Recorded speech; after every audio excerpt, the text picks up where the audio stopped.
Humans are weird. Let's work it out. Too hot.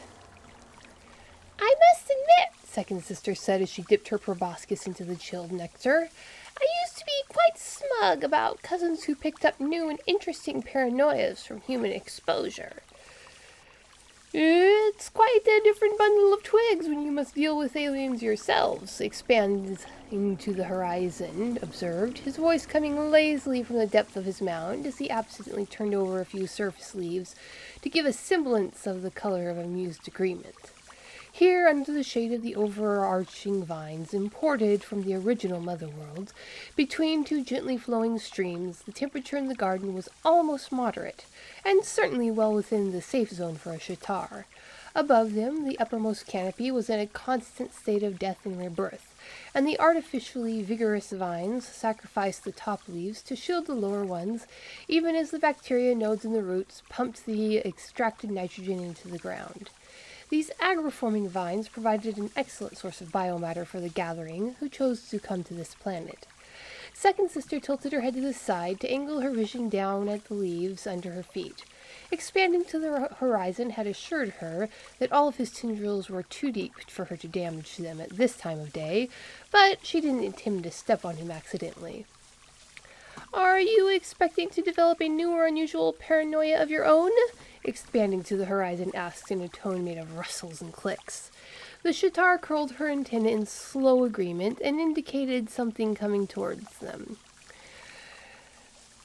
drifting down the gentle current of the stream. There was a faint rustling at the edge of the stream as expanding to the horizon extended several light-sensitive nodes above the duff and detritus of his main mass. These silvery orbs bobbed and weaved in the still air as they took in the scene. One human, female, was lying back in the water that was just deep enough to float her body. Her eyes were closed, and the only movement in her body seemed to be in the hands that trailed back behind her head. These she must have been using to maintain her vector, feet first down the stream. But second sister was not sure how such small movements could counter the natural hydrothermic tendency to shove her body sideways into the stream. The human had chosen to wear an extremely thin white radiation shield made of some plant fiber. It covered her from neck to ankles, and when dry, at least offered excellent solar protection. However, wet, it clung to her like a membrane, giving her the appearance of something mummified and several centuries dead. They observed her float past in companionable silence as second sister lapped at her chill juice. What in this do you find so disturbing? Expanding to the horizons asked. From my perspective, she is simply using her recreation time to good effect, absorbing fluids and minimizing mineral loss to evaporation. She is giving death signals off, second sister explained. Ah, expanding to the horizon said, retracting his light-sensitive nodes. This is one of those cross-cultural things, differences in biology? Not so much, second sister observed. Other humans find her behavior disturbing as well. Observe.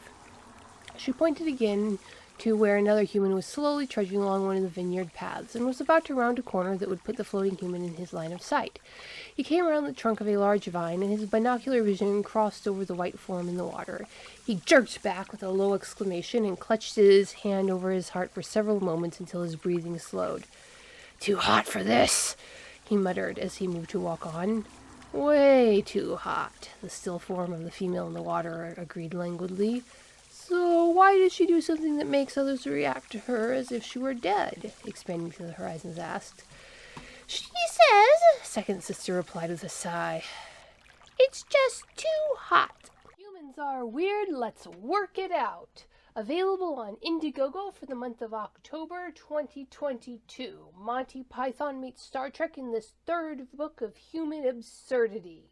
This book joins its two siblings in a trilogy of human madness. You can find the first two books, author-signed first editions, at Indiegogo with book 3, or you can go on Amazon, Barnes & Noble, wherever books are available to get your copies of the first two books. Humans Are Weird, Let's Work It Out, Book 3 in the series, available on Indiegogo, October 2022.